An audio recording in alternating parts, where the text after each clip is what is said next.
Kumusta mga kanoys? Welcome back sa ating YouTube channel, Philippine Noise. So ngayong araw men, another update naman tayo about politics ng ating bansa. No? So ang video to ay mula na naman kay Boss Balita TV. So today is March 8 or 7, March 7. So meron itong pamagat na bumaliktad na sa Senado. VP Sara Duterte nagulat, Escudero nagsalita na inilabas na special order. So yan yung panonorin natin ngayon men, bibigyan natin ng reaction. So bago natin simulan, Boss Balita TV, supportahan nyo yan. Tapos syempre, kung trip nyo ng mga ganitong reaction video, may kasama kayong manood, huwag nyo na rin kalimutang supportahan yung YouTube channel natin, Philippine Noise. So mga kanoisy, hindi na natin ito patatagalin pa. Simulan na natin, baka agawin pa ng China. Ganun pamagat ng video ito. Bumaliktad na sa Senado, VP Sara Duterte nagulat, Escudero nagsalita na, nilabas na special order. So again, Boss Balita TV, Philippine Noise. Like, comment, share, subscribe. Also, courtesy na rin sa Senate of the Philippines, Chis Escudero. So, tuloy, Senate President pala. Iintay naming matanggap yung notice mula sa Korte Suprema. As I understand it, I've read the petition. There are no allegations against the Senate in the petition itself. Dahil sa amin nakafile yung case. Pero wala namang allegation laban sa amin. Wala ring hinihiling laban galing sa amin. In fact, diretso nyo nilang hinihiling sa Korte Suprema na ipadismiss ito. Para kung may gustong mag-question, may gustong mag-akyat sa Korte, ika nga, edi pwede nilang gawin yan ngayon pa lamang para pag nagsimula, ay tuloy-tuloy na talaga. Yung impeachment court, dapat nga simula na para tuloy-tuloy na talaga. Diba? Sobrang dami ng excited ito eh. So kayo excited din ba kayo guys? So comment nga kayo sa baba kung excited na kayong simulan itong impeachment ni VP Sara. Comment down below. Pag nag-convene kami sa impeachment court, doon uupo sa impeachment court yun. Regardless of when we took our oath. In fact, yung mga labing dalawa na magpapatuloy hanggang 2028, hindi na nga mag-o-oath. So ibig sabihin ba, walang impeachment court? Hindi naman din. Nais ko lang iwas to, yung sinabi ni Senator Risa, narinig ko yung salitang delay. We are not delaying it, excuse me. Hindi ito nakabukit sa bato, hindi ito yung gagamang grabe, nirebat niya talaga si Risa Hontiveros. Kayari niya talaga, pero sinasabi ko na rin sa inyo, di ba? Minabuti namin na bigyan ng kopya nitong mga bagay na ito, yung sulat ng mga senador, special order na inisyo ko na inaasahan ang iba't ibang opisina dito sa Senado ng mga magiging papel nila kaugnay ng impeachment kapag yan nangyari na nga yan. Sobrang nakakagulat na balita. Grabe, Vice President VP Sara Duterte, ginulat ni Senate President Francis Chis Escudero. Nagulat bumaliktad na sa Senado, inilabas na ang special order. Ayon sa nakalap natin. Actually, up until now talaga hindi natin malaman kung sang side si Chis Escudero eh. Or iwan ko kung malinaw na sa inyo. Marami kasing nagsasabi na maka-Duterte siya. May mangilan-ngilan din naman na hindi siya maka-Duterte. Pero I think majority yata. Parang ganun. Maka-Duterte daw siya. Ewan ko kayo, anong tingin nyo kay Sen Chis Escudero, men? Impormasyon, bumaliktad na sa Senado si Senate President Francis Chis Escudero. Matapos malaman pinakakalat kakampi niya si Vice President VP Sara, napilitan tuloy mag-utos sa Senate si SP Escudero. Nagulat si Vice President VP Sara, ginulat ni Senate President Francis Chis Escudero, bumaliktad na sa Senado, naglabas na ng special order. Tara panoorin natin. In fact, naglabas na daw ng special order. Ang sulat ngayon, address sa mga miyembro ng Senado na pinapaliwanag, lahat ng mga pinapaliwanag ko sa inyo nitong mga nagdaang linggo. We simply reduced it in writing, informing them among others of the position taken by the Senate President as part of my job to take proper order of the subject of impeachment in accordance with our rules right now. And number two, a proposed calendar of activities in connection with the impeachment. Proposed, ibig sabihin nun, isa ito sa mga tatalakayin at pagpapasyahan ng Senado kapag kami nag-resume. Hindi ito nakabukit sa bato, hindi ito yung mangyayari na talaga, pero sinasabi ko na rin sa inyo, di ba? Di lang pala yan isang araw. Actually, mukhang kailangan nating mag-review dun sa impeachment ni Erap. Actually, never ko talaga napanood yung impeachment ni Erap, man. Kayo ba napanood nyo rin ba yung or never nyo rin bang napanood yung impeachment ni Erap? Kasi kung napanood nyo yun, siguro may mga na kayo kung may mga alam na kayo konti, di ba, about sa impeachment na to. Ako never akong nanood ng ganyan dati. 10 days, pag summons, para magkaroon sila ng ideya na at nang habang recess ay matimbang na nila kung ano talaga yung gusto nila at anong magiging pasya ng mas nakararami kaugnay niyan. Pangatlo, minabuti namin na bigyan ng kopya nitong mga bagay na ito, yung sulat sa mga senador, yung calendar of activities, at gayon din yung special order na inisyo ko na inaasahan ang iba't ibang opisina dito sa Senado ng mga magiging papel nila kaugnay ng impeachment kapag yan nangyari na nga yan. Lahat yan, pinagbigay alam din namin kay, sa Kamara, sa pamamagitan ni Speaker Martin Romualdez at sa nasasagdal kay Vice President Sara Duterte para sa kanilang informasyon, reference at kaalaman sa interes ng dawit din talaga or damay din talaga yung pangalan ni Martin Romualdez dyan. Transparent. Dahil lahat na nakasa doon, pinag-usapan na natin at hindi naman bago at hindi sikreto. Kaya lang, binabuti na namin isulat yon at gawing formal para kung may gustong mag-question, may gustong mag-akyat sa Korte, ika nga, edi pwede nilang gawin yan ngayon pa lamang para pag nagsimula, ay tuloy-tuloy na talaga. Yun. Kahit summary lang sa mga gawain ng mga iba't ibang office sa Senate, like before. Hindi ko na maalala eh. Ganun man na lang yung sulat. Hindi ko nga maalala kasi sila lang naman yung gumawa nung kinumpila nila yung dati. Butin din at tinanggap talaga ni Senator Chis Escudero yung posisyon na yan. Kasi for me, parang ang hirap ng Senate President over sa Senator ka lang, di ba? Okay. Sir, kung later yung sulat siguro, yung special order, yung Pinapabigay ko na sa inyo dapat na mas maagi para nabasa nyo eh. Para makapaghanda sila at gumawa na rin ng proposed budget kaugnay nun dahil baka may mga unforeseen expenses na kailangan namin paghandaan. Ulitin ko, bahagi ito ng tinatawag nating quote, taking proper order of the subject of impeachment sa panig at parte ng Senate President na nakasaad, nakapaloob sa Section 1 ng Rules on Impeachment ng Senate. Upang sa gayon ay hindi pa man nagsisimula ang pre-trial o trial, ay buo na at kompleto na ang paghahanda ng Senado para dito. Ganun pala yun. pwede, ano yung nakakalendaryo? Ano yung sa kalendar, Makukuha sir? nyo din eh, kalimutan. Pero para sir, may audio kami. Okay. Ito rin yung sinasabi ko sa inyo nung pa, but ulitin ko, proposed calendar of activities ito. At hindi ito nakaukit sa... Parang scheduled siguro. Or yung itinerary, kumbaga. Parang ganun lang naman. Di ba? Do you think? Ito. So, June 2, resumption of session, presentation ng articles of impeachment by the prosecutors. Isang bagay ito nakasaad sa aming rules at sa rules ng Estados Unidos kung saan kinopya ang rules on impeachment. In other words, babasahin man lamang yung mga allegations sa plenaryo. Para formally ay maging parte ng records ng Senado ito. Approval ng rules dapat magawa na rin namin ng June 2. Again, more or less, depende kung gaano kahaba ang debate. June 3, pwede mag-oath taking na ang mga senador bilang judges. Mauuna mag-oath taking yung presiding officer at yung presiding officer magpapa-oath sa mga senator judges. Presiding Pwede na rin officer. pagkasunduan doon ang Isipin nyo, mag-o-oath si if ever manalo si Willie Rebillame at si Philip Salvador. Ay, nako, Pilipinas talaga. Oh. ng summons na pwedeng ma-issue by June 4. From June 14 to 24, palitan ng pleadings yan sa magkabilang panig. At roughly from June 24 to July 25, yung pre-trial. Dahil sang-ayon sa Rules of Court, kung maalala nyo, sa mahaba natin at ilang ulit ng usapan at kwentuhan tungkol dito, nakalagay sa Rules of Court, dapat iset ang pre-trial not more than 1 month from the time the last pleading is filed by either party. So, tamang-tama lang. 1 July month. 28, magre-resume na ang Kongreso. Siyempre, wala tayong magagawa sa unang araw. July 29, inaasahan namin na susumpa ang 12 bagong senador na magiging bahagi ng 20th Congress. Maliban dun sa unang 12 kami na sumumpa na. Hindi naman na kailangan sumumpa pang uli. At inaasahan namin na Sana talaga yung 12 na bagong maluluklok is pabor talaga. Or, hindi sila biases ba? Kasi kung biases sila, napaka na lang talaga. Ewan ko na lang talaga sa bansang Pilipinas kapag ganun yung mangyari. Yeah. sa susunod na araw, July 30, kung yan ang mapagkakasunduan ng mayoriya, ay magsisimula na ang paglilitis o presentation of evidence. Okay. Question, pero yung mga senador na hindi natatawid sa next Congress, kasama pa rin sila mag-oath sa June. Na hindi I mean- mag-oath kailan? Sa June, sir, before you adjourn. As Dalawang Senator oath. Judge. Sila'y bahagi pa rin ng 19th Congress. Lahat ng senador ng 19th Congress ay mag-oath. Dahil ang termino nila ay matatapos sa June 30 pa lamang. Ano man ang mangyari dun sa pitong June reeleksyonista 30? kaugnay ng darating na eleksyon. Hindi kayang baguhin nun na ang termino nila ay hanggang June 30, 2025. Yung So 1 month pa pala bago magpalitan. likely na pag-trial, kailan sir mangyayari yung pag-open ng impeachment court? I mean, yung magkukonvene kayo as impeachment court. Oath. After the oath, sir, magkukonvene na kayo sa impeachment court. Dalawa nga yun eh. June 30, ano? June 30. July 30 yung trial. Malamang magsisimula. Alin? July 30. Para kayong wala dito ng impeachment, ha? Dalawang sombrero ang suot ng Senado. Senado acting as a legislative body, Senado sitting as an impeachment court. Each time we adjourn, then we finish wearing that hat. Each time we resume, we will announce if we are resuming as what. So example, kung ang oras ng trial ay alas 9 ng umaga, magre-resume kami bilang impeachment court. Pag kami magsesesyon naman ng alas 3 at mag-adjourn yung impeachment court ng alas 2, edi mag-adjourn kami sa impeachment court ng alas 2 at pagdating ng alas 3, magre-resume kami as a Senate deliberating on proposed legislation. Ano yung tanong niyan? Hindi ko maintindihan. Kailan kayo magkukonvene? Diba? Sobrang kagalang-galang nila that time. Kaya nga, kahit kayo naman siguro, diba? Mas maganda kung yung iluluklok sana nating mga senador dyan is may alam sa law, diba? Yung graduate, something like that. Diba? May degree.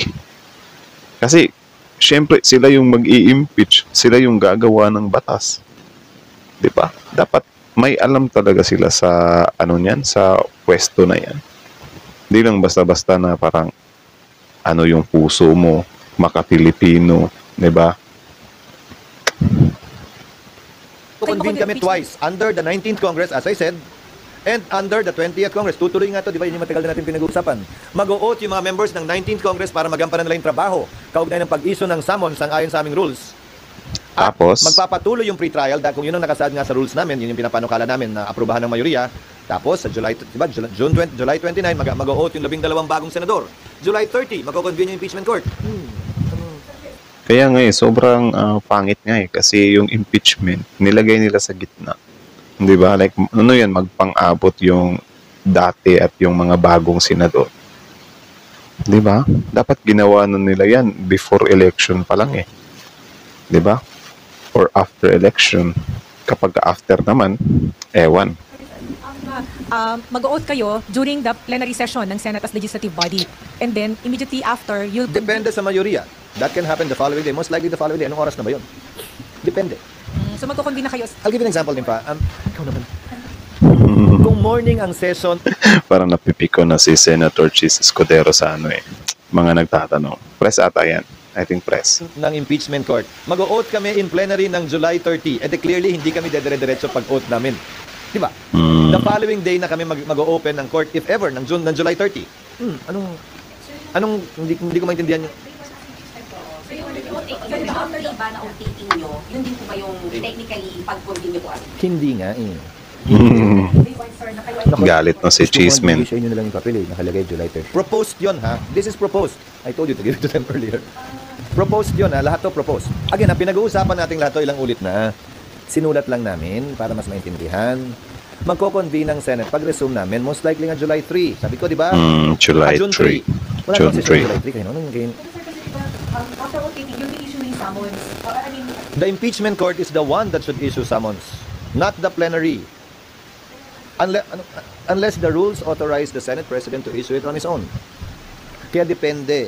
Calendar of activities lang ito. Ba't kayo kasi masyado nakatitig at fixated sa impeachment court kung kailan sila magsusuot ng robe? Hindi naman mahalaga. Maraming mahalagang Tama, bakit nakapokus sa robe? Ano bang big deal dyan sa robe na yan? Kahit naman walang alam sa batas, susuot lang din naman yan bagay na mangyayari at magaganap. Bago nun at pagkatapos nun. June 3 po na pagsumpa po ninyo, hindi pa kayo impeachment court nun, sir? Pag nag-oath taking kayo as Senator Chong. Darling, walang kinalaman ng pagsumpa sa impeachment court. The Boom, impeachment court will have to darling. convene on a date certain. It's not the oath taking that will determine when the impeachment court will be created. Yung impeachment court, pag nag-convene kami sa impeachment court, doon uupo sa impeachment court yon. Regardless of when we took our oaths. Tapos, In fact, yung mga labing dalawa na magpapatuloy hanggang 2028, hindi na nga mag-o-oath. So, ibig sabihin ba, walang impeachment court? Hindi naman din. Wala siyang kinalaman doon. It has no relation to that. tama naman. 'Di ba? Hindi naman talaga big deal yung pag-o-oath.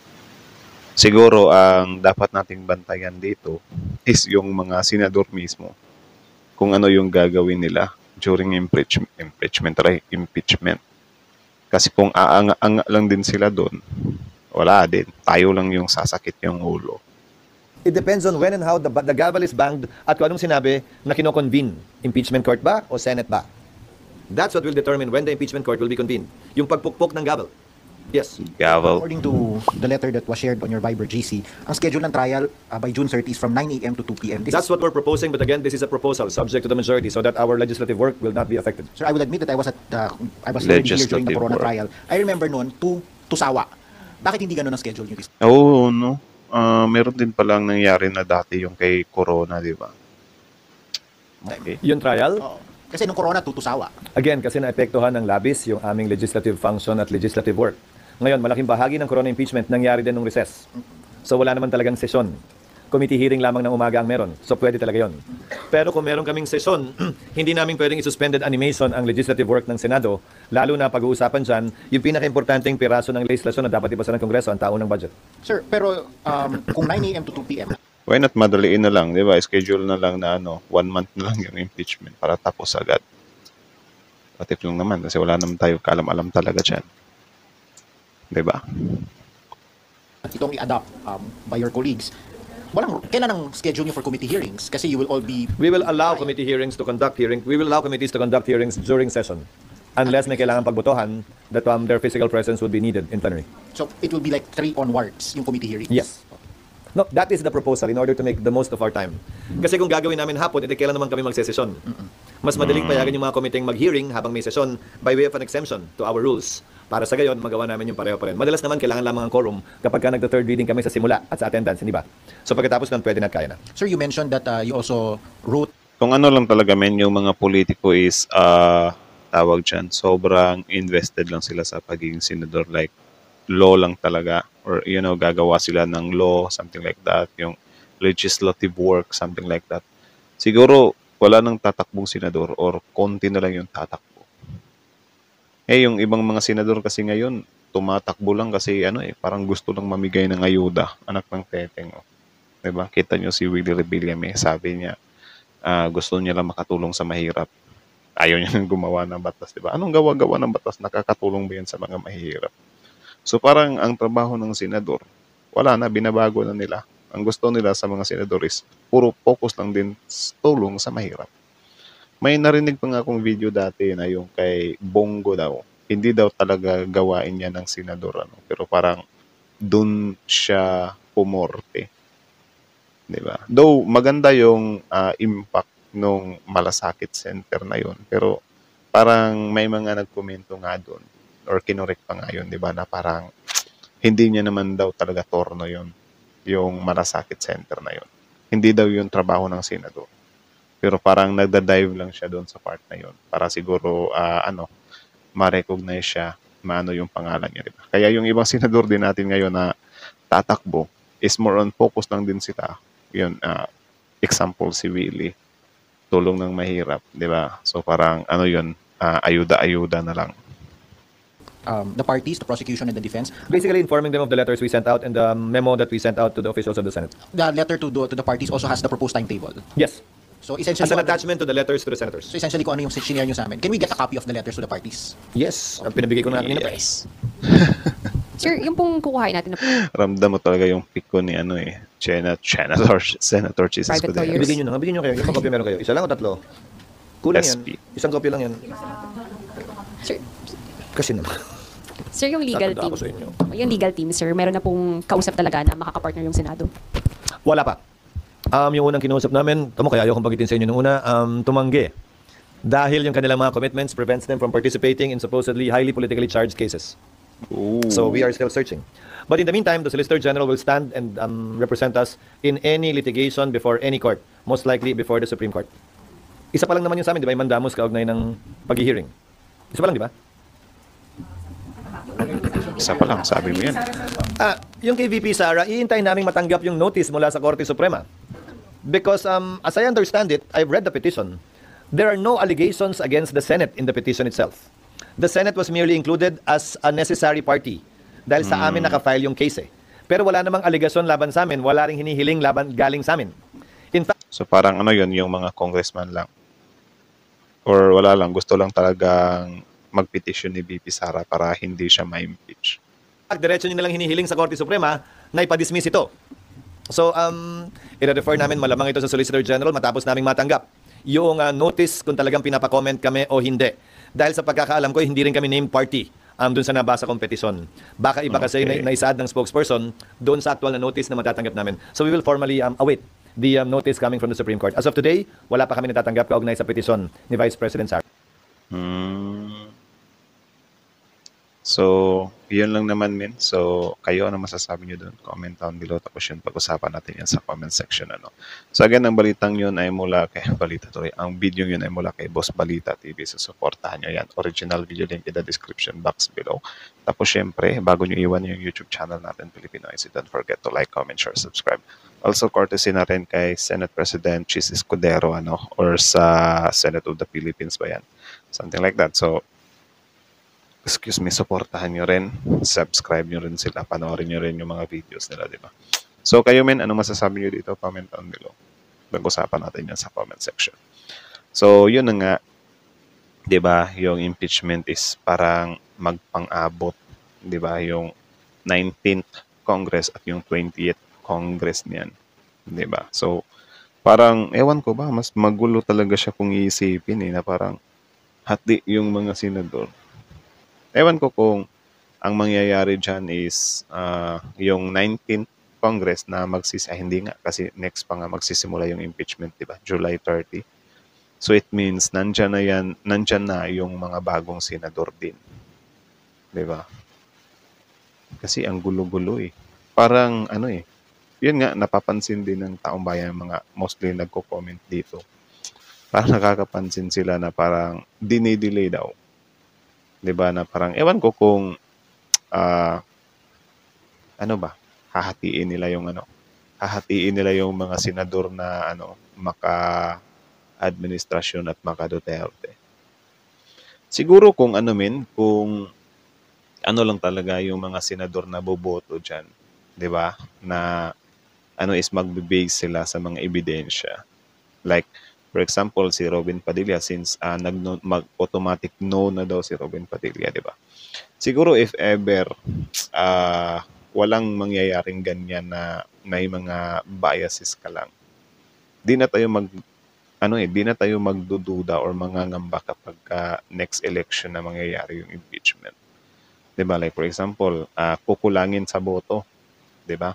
Kukulangin sa boto yung mga senador natin na impeach si VP Sara.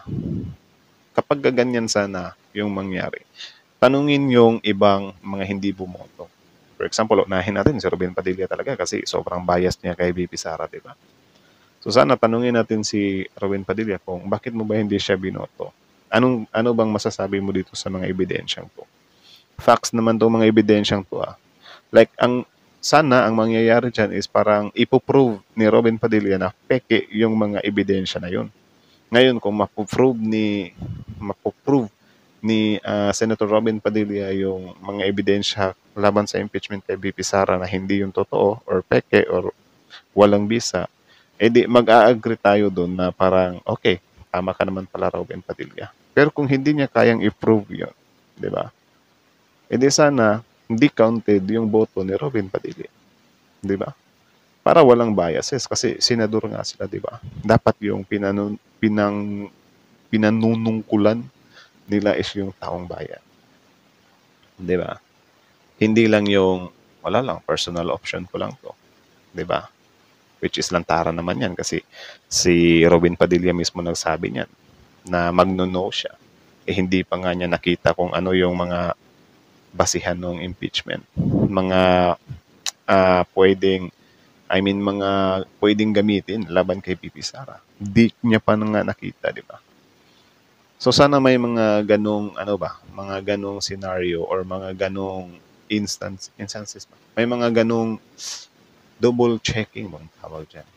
Di ba? Na kunyari si Bato, si Robin Padilla, magno-no sila sa impeachment. Anungin sila, bakit kayo nagno-no? Diba? Dapat wag nating tanggapin yung answer na wala, kalyado namin si VP Sara. Dapat din natin i-accept yun. Dapat magbigay din sila ng valid, diba? Valid na reason kung bakit sila nagno-no. Tapos, syempre, dapat din nila yun, i-debunk din nila yung mga ebidensya kontra kay VP Sara. Ngayon, kung wala silang pan-debunk doon, edi sana hindi din i-count yung mga votes nila, diba?